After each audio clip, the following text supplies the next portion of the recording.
What's up, fellow lords of gaming? Welcome back to another episode of Marvel Future Fight. So today what we're jumping into is a first look, first impressions of of these new costumes overall. I've got some mixed bags here in terms of what I like, what I don't like. So let's explore that real quickly. Adam Warlock, his uniform, it doesn't look bad. I'm gonna say that and be truthful with it. The thing that I have is, I swear to God, and take no offense to this, but it really screams DC Universe Online to me. I swear to God, I can't see anything but Shazam.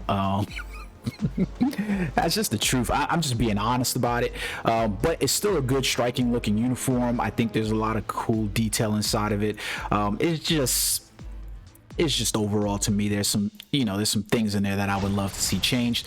I think I'm just a fan of certain Adam Warlock looks, and this is just not one of them for me overall. That's just the truth of the matter. I think it is. But, it's not bad. It's not bad. Requiem's uniform, I swear to God, there's a movie and I cannot remember it off the top of my head. I've been trying to search it. There was a character in a movie I swear to God, she looks like it from me. But this is a really cool steampunk looking uniform for Gamora. She is definitely leaning way more towards the PvE side of the spectrum inside of the characters that released. Will she be a meta character? To be honest with you, I don't feel like it. Not that she's gonna replace anybody at the speed tier, which is a little sad. I mean, because we know what the history of this character inside Requiem is. And then Drax, I don't like the uniform. I don't like the uniform at all, if I'm being perfectly honest with you.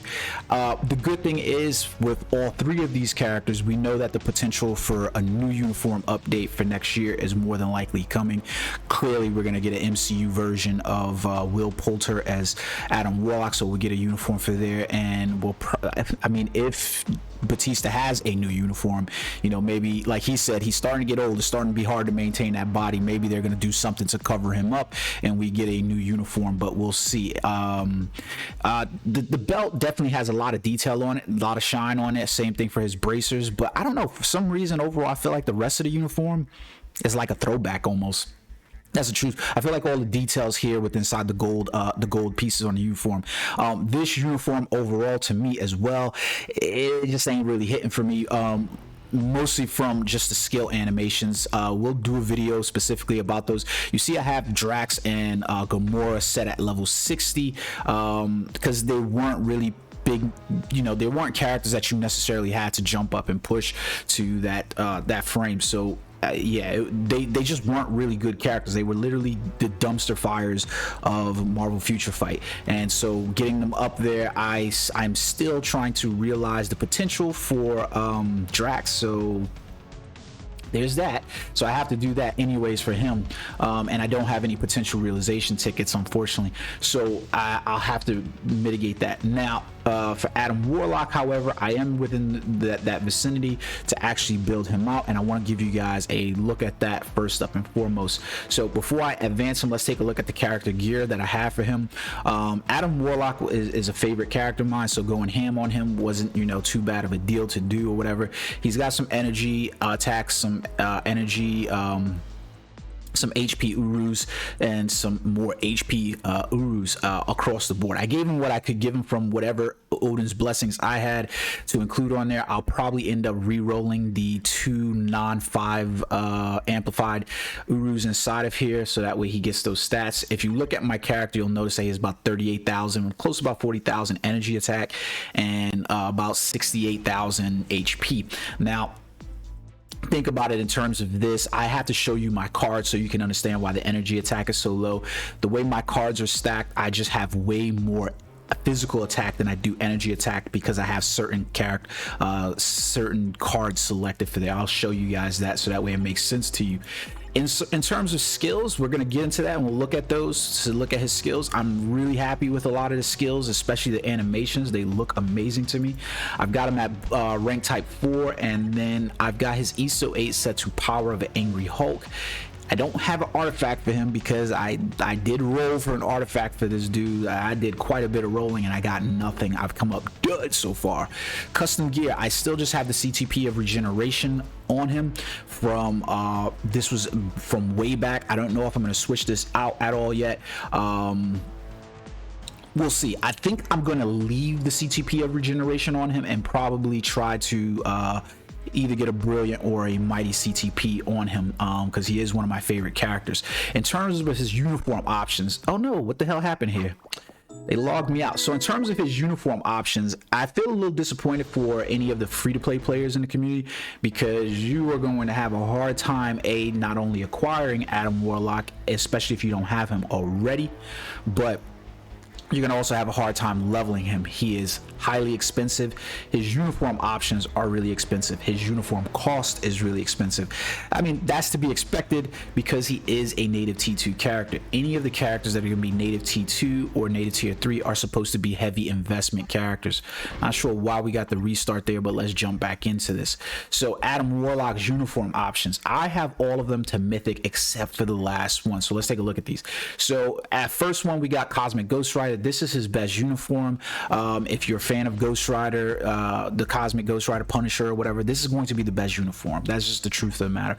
I mean, I'm gonna imagine that we might end up with a different uniform at some point when we'll probably end up with a different uniform, because I guess, you know, we're getting John Bernthal back inside the MCU as Ghost Rider, so we may see him differently. I've got that wrapped up to dodge. We've got Mythic of Thanos Endgame. This is his best uniform there. We haven't seen a new uniform for him since. I am still holding out hope. I am holding out hope that we get old King Thanos. I would love to see a new uniform for Thanos. Then we've got Cyclops, Phoenix 5. To be honest with you, this is the best uniform for Cyclops. However, it's very old. Whether or not somebody really wants to invest in this or not, I don't know. Especially now that Cyclops we don't have Danger Room anymore, so Cyclops really doesn't have a place there. It's kind of weird now to sit inside there and be like, yeah, well, you should level up that uniform. Then we've got Spider-Gwen. She is still a good character, especially for squad battle. So you have her for Mythic uniform, so it's not so bad to utilize that uniform. And then lastly, we have Luna Snow, her light Sirius armor, which is her newest uniform. Fortunately enough, I didn't have to take this one all the way to max, because this was enough for me to max out the stats on him. I use this uniform for Luna Snow, but she's a costly uniform to level up, because you're not getting bios from anywhere unless you specifically pay for them. So that's his stats. You can look at mine and you can see right here, overall I have attack speed maxed out. That is important for Adam Warlock. Critical rate, crit damage, his ignore defense, the cooldown duration, and then the dodge rate. So outside of that, I'm going to be just trying to max out his HP and his recovery rate, obviously inside there. His instinct is set to order, so I'm going to be trying to roll for this. I want to max this character out. He's one of my favorite characters. Another character I'd go in like this for is Nova. So we'll see where that gets inside here. Let's take a look at his skills though, because I really like his skills. And there's two ways. I want to show you his skills, especially his T3, because there's two ways. Let me make sure that I have the SFX on first. Let's see. Yeah, okay, so the SFX is on. Oh no, I gotta download this additional data. Okay, so let's take a look at this anyways, right? So his first skill is pretty cool. I like that. I don't know what it is about, you know, what they did for him, but he has that, like, the camera angle change on the first skill is amazing. His 2 skill, you know, when you look at the stats, it doesn't seem like anything, but then when you look at the skill animation, he gets the heal right up front, which is good. No problems there, and you can see the range effect on it as well. It's really good on his 2 skill, so really good, just because you're going to want that just for the HP increase anyways. You can see right there that has the active buffs anyways removed, you know, so it's basically like his cure-all for his ass, you know what I mean? So this is going to be a good skill for him to use. His 3rd skill, this skill is just amazing. Boom. He just comes in, and if you leave the skill alone, he will continue to cast this skill over and over. You can just leave it. You see how much, look at this. Now you can't see it inside here. Let me kind of run away real quick. so that way you can see how the skill looks. But if I cast, oh shit, he's gonna do it over here. If you look at him while he's doing skill, it's weird because it's like he's like Superman pumping the ground, like he's causing, you know, these ruptures to go through the earth, and it is absolutely amazing. Like the skill just looks amazing, in my opinion, and it stops as soon as, so it's not a V-pad skill necessarily, because like when you look at the skill, it says when using, your character will continuously attack the characters. So I guess maybe because of on auto, you know your character's going to move away really quickly. It'll be interesting to see how that plays out inside PvP for the character. Then we have his 4th skill, and you see how that skill rounds him up, like your 2 and your 3 rounds up the targets in the area. So his 4th skill, he summons his staffs. This is the only place where you actually see the staff necessarily, and that staff is summoned. I mean, the 2 skill has it as well, but then he does these attacks right here where the staff summons and they basically get resummoned 3 times and they seek out an attack. The really cool thing about this one is that that attack can be canceled right away and he will still continue that attack, still continue the attack. So if you do this and then you roll right into the next one, you notice it's still summoning the staffs. So it's really good skill. His 5th skill is beautiful, and I hate having to tell you this, but you'll get the bonuses right up front, but you won't get the damage. And the sucky part is it has such a really cool animation. That animation is just dope. So he's got a cool dope ass animation on his 1st skill, he's got a cool animation on his 5th skill, and he has a cool animation on his 6th skill. This is amazing to me. Like, my man just like went all Watu the Watcher, Galactus on people and just threw a whole planet at people. Now, I want to show you this on with the SFX off, because this is how most players are going to play the game, because typically when you're playing with the SFX on, you know, it interrupts your ability to time the your procs and stuff like that. So I'm going to turn it off, right? But the 1st skill, you can still see the animation inside there. 5th skill obviously changes up. Now you don't get that beautiful frontal vision of him just like slowly ascending up into the air and then just bursting out that fire. I really wish it was there. Sad truth is though, you're probably not going to see it too much anyways, because most likely you're going to be canceled. So if you look at the 5th skill stats overall, it's basically a guard and it's a buff for the character, right? So it's a 5th skill inside there. So you can see how like the cooldown is ridiculous too. So if you notice, I've got the skill just kind of held down and it's doing the same thing the 3rd skill does, and just constantly just re-rotating in that. It's ridiculous. It's ridiculous, right? Like you see how low the cooldown. So by the time the skill ends, he is still just in that animation. It's pretty dope. But most likely you're going to be casting that skill and then rolling right out into 4. Or like, you know, because 4 is one of those skills that you can still set up. So this is a decrease down. You won't use this skill with the T3, mostly because if you look at his T3, so I'm gonna hit the T3 skill so you can see it. When you use this skill with the SFX on, you still get a really cool animation. Like, I don't know any other character that has it like this, because you tend to just lose out on the skill overall, which kind of sucks, right? Won't let me show you the stat bonuses for the T3, but you still get that image over there, which is just dope. It really is. Cancel out of that skill. Why is it still going even though I canceled out? I'm not sure. So I can cancel out of 5 and still roll into 4 with it going. Boom, and then into 3. Wow. Look at that. Look at that. So right now, I'm going to show you what I mean by this anyway. So like if you, let's exit the skill preview really quickly. He has really cool cancels is what basically the point that I was trying to make to you. If you look at his 6th skill over here, you can see that it has a stacks up to 70% ignore immunity, which means that you can't, they removed the ability for us to just kind of like double stack. You know what I mean? Like you're not going to be able to hit 6 into 4 and top off at 110.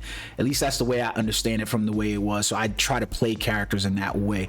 So more than likely your rotation for the character will end up being something like 4 into 5 into 3 when you're off cooldown for your when you're in cooldown for your 6, and then it'll probably end up being something like 6 into 5 into 3, that's more than likely what you're going to be, but I'm still working out with it. So you're probably going to be going something like 4-5-3-2, which is what I think I'll end up running. 4-5-3-2, yeah, 4-5-3-2, because you can hold that animation, so we'll end up seeing. But it's an amazing skill. You can see his animations are just pretty sick. I'm really digging Adam Warlock. Looking forward to playing him. I hope to God that he works out in PvP as well. I have no doubt in my mind that he's going to be PvP beast as well. So like the animations are here just cool. So going into 4, cancel that, roll into 5, and then roll directly into 3 and just let it play out. Come into 2 while you're doing it after you know you're ready to break out of it, and that's basically going to be it. That's your rotation in terms of what I can see right now. 4-5-3, let the 3 play out and just let it keep rolling. When you're ready to move out, it hit into 2, and then in your off cooldown you're probably going to maybe go 6-5-3.